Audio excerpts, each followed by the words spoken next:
Hello दोस्तों, आप लोगों का स्वागत है हमारे चैनल में। तो आज के इस वीडियो में मैं आप लोगों के लिए सीजी टेट और छत्तीसगढ़ शिक्षक भर्ती एग्ज़ाम्स, ठीक है, अभी हाल ही में घोषणा तो हो ही चुका है। ठीक है, शिक्षक भर्ती तो आना ही है। तो फिलहाल आप लोगों ने तो सीजी टेट का फॉर्म भर ही लिए होंगे और सी टेट का भी फॉर्म भर लिए होंगे। तो उनके तैयारी के लिए मैं महत्वपूर्ण प्रश्नों की श्रृंखला का शुरुआत कर रहा हूं। तो आप लोग इस वीडियो को अंत तक जरूर देखें और हमारे चैनल को अभी तक सब्सक्राइब नहीं किए होंगे, हमारे चैनल में पहली बार आए होंगे तो हमारे चैनल को सब्सक्राइब करके रख लीजिए, ताकि आगे आने वाले वीडियो जो है आप लोगों को आसानी से मिल सके और आप लोग अपने एग्ज़ाम की तैयारी को अच्छे से कर सके। ठीक है, तो आप लोग सीजी टेट का एग्ज़ाम्स निकाल लीजिए, ताकि आने वाली नई वैकेंसी जो है 33,000 जो नई वैकेंसी है उसमें आप लोग अपना एक पद सुनिश्चित कर सकें।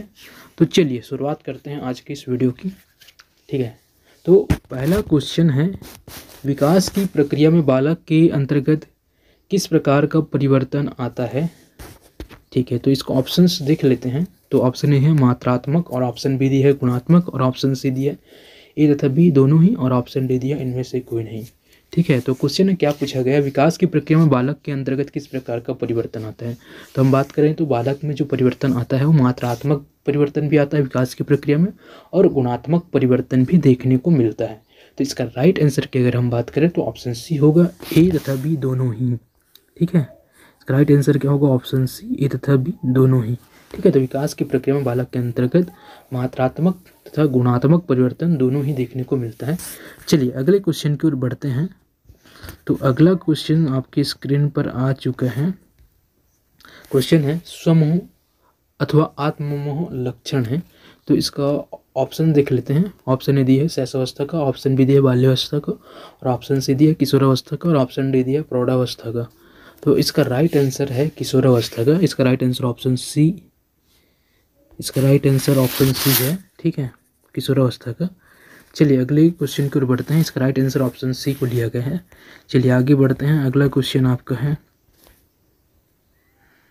चलिए देखते हैं question number third. Next question आ गया आपका क्वेश्चन नंबर थर्ड। ठीक है, तो क्वेश्चन नंबर थर्ड में क्या दिया हुआ है, निम्नलिखित में से किस काल को गिरोह अवस्था का काल कहा गया है। तो इसका ऑप्शन देख लेते हैं। ऑप्शन ए वयस्क अवस्था, ऑप्शन बी दिया है किशोरावस्था, और ऑप्शन सी दिया है शैशवावस्था, और ऑप्शन डी दिया है बाल्यावस्था। तो गिरोह अवस्था का काल की अगर बात करें तो इसका राइट आंसर ऑप्शन डी होगा, बाल्यावस्था।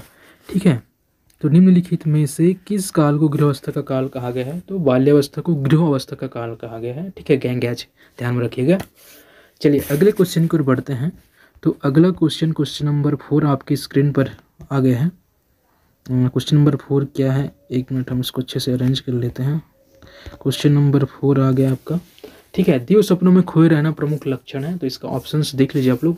ऑप्शन ए दिया है वयस्क अवस्था का, ऑप्शन बी दिया है किशोरावस्था का, और ऑप्शन सी दिया है बाल्यावस्था का, और ऑप्शन डी दिया है शैशवावस्था का।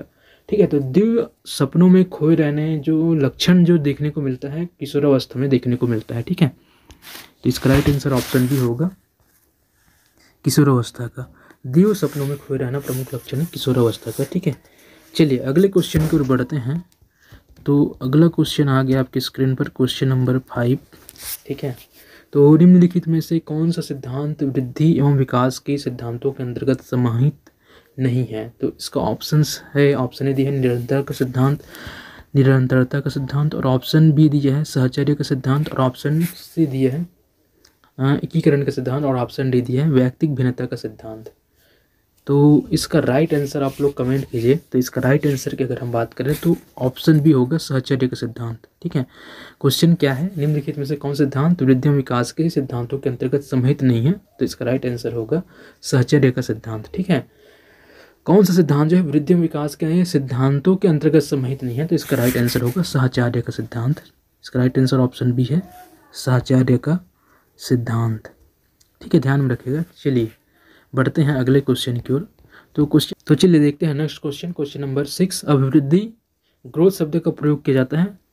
तो इसको ऑप्शन से देख लेते हैं। तो ऑप्शन ए दिया है शारीरिक अर्थ में, ऑप्शन बी दिया है सामाजिक अर्थ में, और ऑप्शन सी दिया है संवेगात्मक अर्थ में, और ऑप्शन डी दिया है बौद्धिक अर्थ में।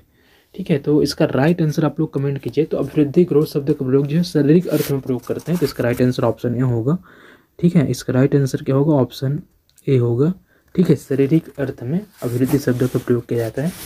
ध्यान रखिएगा। चलिए अगले क्वेश्चन की ओर बढ़ते हैं। तो अगला क्वेश्चन नंबर 7 आपके स्क्रीन पर आ चुका है। निम्नलिखित में से कौन सा शब्द अधिक व्यापक है? तो इसका ऑप्शन से देख लेते हैं। ऑप्शन ए दिया है वृद्धि, और ऑप्शन बी दिया है विकास डेवलपमेंट, और ऑप्शन सी दिया है परिपक्वता, और ऑप्शन डी दिया है आयु में बढ़ोतरी। ठीक है, तो कौन सा शब्द जो अधिक व्यापक है अगर हम बात करें तो इसका राइट आंसर होगा ऑप्शन सी परिपक्वता। ठीक है, मैच्योरिटी जो है क्या है अधिक व्यापक है, परिपक्वता। ठीक है, मैच्योरिटी। चलिए अगले क्वेश्चन की ओर बढ़ते हैं। तो क्वेश्चन नंबर आपका 8 आ गया आपके स्क्रीन पर। तो क्वेश्चन 8 क्या है देखते हैं। व्यक्तिगत विभिन्नताएं इंडिविजुअल डिफरेंसेस निहित होती है। ऑप्शन ए दी है वृद्धि में, ऑप्शन बी दिया है विकास, और ऑप्शन सी दिया है परिपक्वता, और ऑप्शन डी दिया है उक्त तीनों में ही। ठीक है, हम बात करें व्यक्तिगत भिन्नताएं की तो ये उक्त तीनों में ही निहित होती हैं। ठीक है, तो इसका राइट आंसर ऑप्शन डी के साथ जाएगा। ठीक है, क्योंकि आपको वृद्धि में भी व्यक्तिगत भिन्नताएं देखने को मिल सकता है, विकास में भी व्यक्तिगत भिन्नताएं देखने को मिल सकता है। मतलब पर्टिकुलर व्यक्ति के लिए जो वृद्धि होता है वो अलग अलग हो सकता है। मतलब लंबाई में जो वृद्धि देखने को मिलेगा वो भी क्या है अलग अलग देखने को मिलेगा। कोई अधिक लंबा होगा तो कोई उससे कम लंबा होगा। ठीक है, तो इस प्रकार की भिन्नताएं जो है हमको वृद्धि में देखने को मिलता है, विकास में भी देखने को मिलता है, और परिपक्वता में भी देखने को मिलता है। तो इसका राइट आंसर ऑप्शन डी के साथ जाएगा, उक्त तीनों ही में। ठीक है, अगले क्वेश्चन को बढ़ेंगे हम। तो अगले क्वेश्चन आपका आ गया क्वेश्चन नंबर 9 स्क्रीन पर आ चुका है। ठीक है, तो जीवन का अनोखा काल माना गया है। ऑप्शन ए शैशवावस्था, और ऑप्शन बी बाल्यावस्था, और ऑप्शन सी किशोरावस्था, और ऑप्शन डी प्रौढ़ावस्था। तो जीवन के अनोखा काल की अगर हम बात करें तो इसका राइट आंसर होगा बाल्यावस्था। ठीक है, तो जीवन के अनोखा काल के रूप में बाल्यावस्था को माना जाता है। जीवन का अनोखा काल क्या है? बाल्यावस्था है, लोग याद रखिएगा। अगले क्वेश्चन की ओर बढ़ते हैं। तो अगला क्वेश्चन नंबर 10 आपकी स्क्रीन पर है। संग्रह करने की प्रवृत्ति प्रमुख लक्षण है। प्रौढ़ावस्था का ऑप्शन दिया है, और ऑप्शन बी दिया है किशोरावस्था का, और ऑप्शन सी दिया बाल्यावस्था का, और ऑप्शन डी दिया शैशवावस्था का। तो पूछा गया है संग्रह करने का लक्षण पूछा गया है। ठीक है, प्रमुख लक्षण कौन से अवस्था का है? तो संग्रह करने का जो लक्षण हमको देखने को मिलता है वो बाल्यावस्था में देखने को मिलता है। तो इसका राइट आंसर ऑप्शन सी के साथ जाएंगे, बाल्यावस्था। ठीक है, संग्रह करने की प्रवृत्ति जो होता है बाल्यावस्था में देखने को मिलता है। ठीक है, ध्यान रखिएगा, संग्रह करने की प्रवृत्ति जो है बाल्यावस्था में देखने को मिलता है। चलिए अगले क्वेश्चन की ओर बढ़ते हैं। क्वेश्चन नंबर 11 आपकी स्क्रीन पर आ चुका है। बालक के शारीरिक विकास को सर्वाधिक रूप से प्रभावित करने वाला कारक है। तो ऑप्शन ए पौष्टिक भोजन, ऑप्शन बी खेलकूद, और ऑप्शन सी सुरक्षा की भावना, और ऑप्शन डी आनुवंशिकता। ठीक है, तो क्वेश्चन में पूछा गया बालक के शारीरिक विकास, ठीक है, फिजिकल डेवलपमेंट को सर्वाधिक रूप से प्रभावित करने वाले कारक को पूछा गया। तो सर्वाधिक रूप से जो प्रभावित करेगा वो आनुवंशिकता होगा। ठीक है, इसका राइट आंसर ऑप्शन डी के साथ जाएगा, आनुवंशिकता।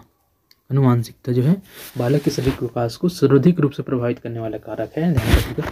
चलिए अगले क्वेश्चन की ओर बढ़ते हैं। तो क्वेश्चन नंबर 12 आपकी स्क्रीन पर आ चुका है।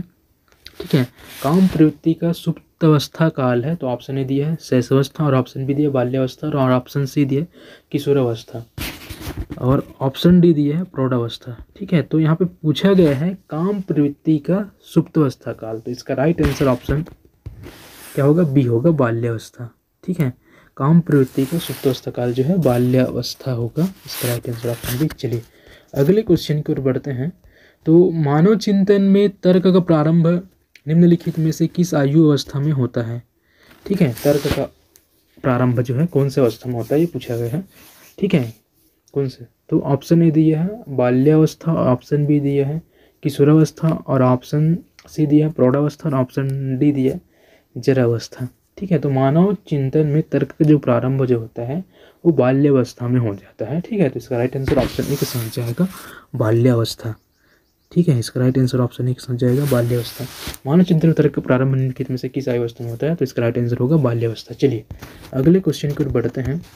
तो अगला क्वेश्चन आपका आ गया क्वेश्चन नंबर 14 स्क्रीन पर आ चुका है। कार्यकरण के अमूर्त संप्रत्यय का विकास किस अवस्था में होता है? तो ऑप्शन ए दिया शैशवावस्था, ऑप्शन बी दिया बाल्यावस्था, और ऑप्शन सी दिया है किशोरावस्था, और ऑप्शन डी दिया प्रौढ़ावस्था। तो इसका राइट आंसर आप लोग कमेंट कीजिए। ठीक है, तो इसका राइट आंसर होगा ऑप्शन सी किशोरावस्था। कार्यकरण के अमूर्त संप्रत्यय का विकास किस अवस्था में होता है? तो इसका राइट आंसर होगा किशोरावस्था। ठीक है, तो ये थे 14 महत्वपूर्ण क्वेश्चन, ठीक है, बाल मनोविज्ञान से रिलेटेड, सीडीपी से रिलेटेड। तो आप लोग हमारे चैनल में अगर नए हैं, पहली बार हमारे चैनल में आए हैं, तो हमारे चैनल को बिल्कुल सब्सक्राइब कर लीजिए ताकि और भी वीडियो आप लोगों को मिल सके और आप लोग अपनी तैयारी को अच्छे से कर सकें, ठीक है। और मैं आशा करता हूँ आप लोग निश्चित रूप से एसएसजी टेट का एग्ज़ाम्स निकालेंगे और नई आने वाली वैकेंसी में आप लोग पार्टिसिपेट करेंगे।